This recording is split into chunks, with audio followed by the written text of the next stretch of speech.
Rise and grind. No days off. Work hard now so you can relax later.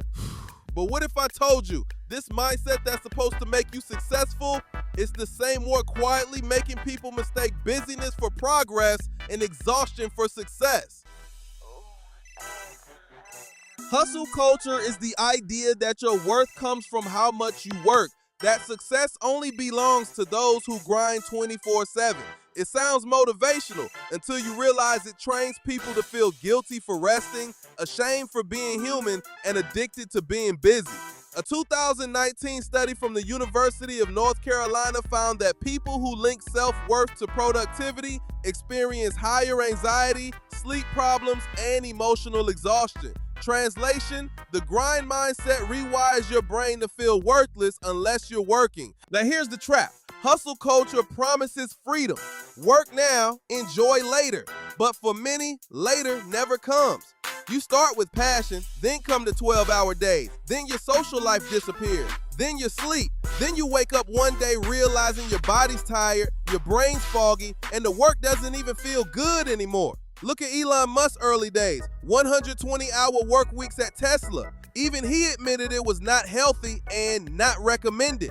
Or look at startup founders who burned out before their company even made profit. The system rewards overwork until it destroys you. Now there's a reason it's addictive, and it's pretty obvious to us all. Every I'm grinding moment gives you a dopamine hit. Likes, praise, feeling superior. The monetary value of peace you'll get afterwards. But it's a short-term loop. You're chasing validation instead of actual progress. You start confusing motion with meaning. Every time you say, I'm grinding, or get praise for overworking, your brain releases dopamine, the neurotransmitter that rewards behavior. Dopamine isn't about pleasure, it's about anticipation. It drives you to repeat actions that once made you feel good. So when people celebrate overworking, post about late nights, or compare who sleeps less, their brains literally reward that cycle. That's why it feels productive even when it's not.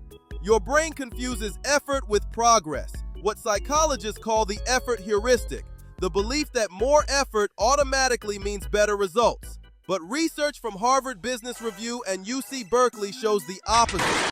Chronic overwork leads to lower creativity, weaker decision-making, and higher cortisol levels, all of which hurt long-term output. It's a short-term feedback loop. Dopamine pushes you to seek validation, likes, recognition, respect, instead of genuine improvement. You stay in motion because motion feels meaningful, but biologically, you're just chasing another hit. And that's why so many people stay stuck. They're addicted to the feeling of progress while their actual progress slows down. And that's how people stay stuck. They look busy, but they're not building anything sustainable. The point in all this isn't to stop working hard. It's to stop working blindly. Real progress doesn't come from overworking. It comes from focused work and rest. Consistency beats chaos. Work with rhythm, not guilt. Take rest as part of the plan, not a reward. Some of the most productive people, from Bill Gates to athletes like LeBron, plan downtime on purpose because rest fuels long-term output. And if you're doing something you love, it deserves your best energy, not your leftover energy. The point isn't to stop working hard, it's to stop working without awareness. Most people think more hours automatically mean more results, but it doesn't work like that. Your brain has limits. Focus, creativity, decision-making, all of it runs on energy. When that energy's gone, you're not being productive anymore, you're just present. That's why real progress comes from focused work and real rest. You can grind 8 hours straight and still fall behind someone who works 2 hours with full attention. The difference isn't effort, it's clarity. The people who sustain success aren't the ones who never stop, they're the ones who know when to stop. They understand rhythm. They work in intense bursts, then step back before burnout kicks in. Because that's when your mind actually processes what you learned, connects ideas, and builds better solutions. Rest isn't a reward, it's maintenance.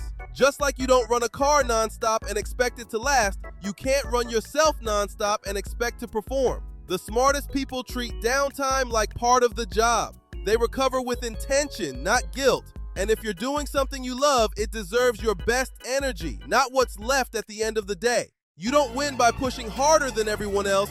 You win by staying clear long enough to still want it when you get there. The dark side of hustle culture is simple. It makes you trade your peace just to prove you're doing enough. You start working for validation, supporting your family, friends, loved ones instead of yourself. And by the time you realize it, you're tired, irritated, and don't even know why you're doing it anymore. Don't glorify burnout. It's not impressive. It's just draining. Work smart. Take your breaks. Touch grass. Build, rest, repeat. Because what's the point of winning if you're too burnt out to enjoy it? Slow it down. You'll still get there. And you'll actually like who you are when you do.